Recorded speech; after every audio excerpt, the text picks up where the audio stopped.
You're listening to Complete Geek Radio.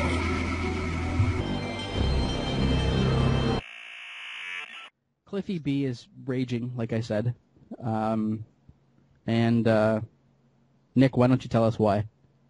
Well, he's very upset because he's getting these measly 8 out of 10 reviews on a couple of different sites. Oh, noes. Yeah, Bastards. it's pretty bad. I've never heard of such atrocities. Yeah, all the terrible reviews. I think, what was it, about 3 of them that we could point to? Eurogamer gave it an 8 out of 10. What were the other 2? Destructoid, I think, gave it an 8 out of 10. And the UK version of the official Xbox magazine, I believe. Mm-hmm.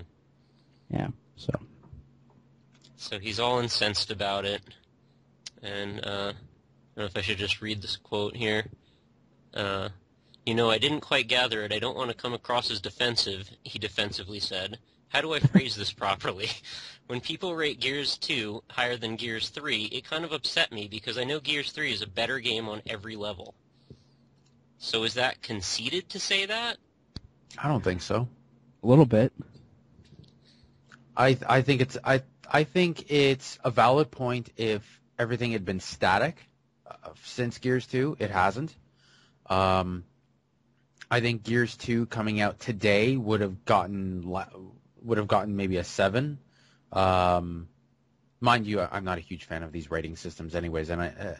But in the larger issue, this Destructoid goes on, and props to Jim Sterling who wrote this article because he's a smart guy. But I don't think Cliffy B is as entitled or conceited as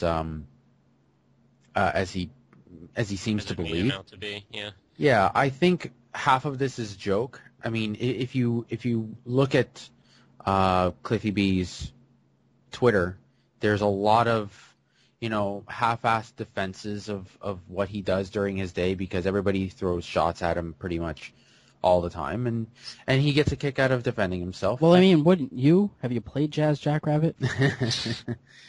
But I mean, yeah, I think this is half a real point, and half him just enjoying the fact that he can be in the news. Yeah. Kind of Yeah, thing.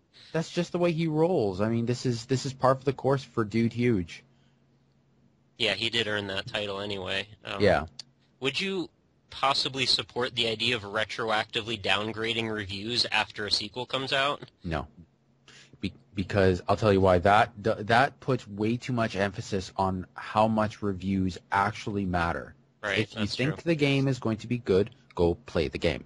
But they already did that once before. Don't you remember the whole issue at GameSpot several years ago, where Jeff Gertzman released a review that was like just completely bad-mouthing Kane and Lynch? The company fired him and then retracted the review. Yeah, I remember that. Yeah, that has happened. Yeah. It happens all the time. Yeah. Most of them are invisible changes, but I mean, when a case like that comes out, and then like half of your workforce leaves, and half of those guys go and create one of the biggest game blogs on the market right now at Giant Bomb, which by the way gave this game 100. I mean, it's something that happens, like I said, all the time. Yeah, but it's nothing new. I think it puts this huge emphasis on something that isn't all that important. I don't think reviews are important. That's what I'm saying. We still read them.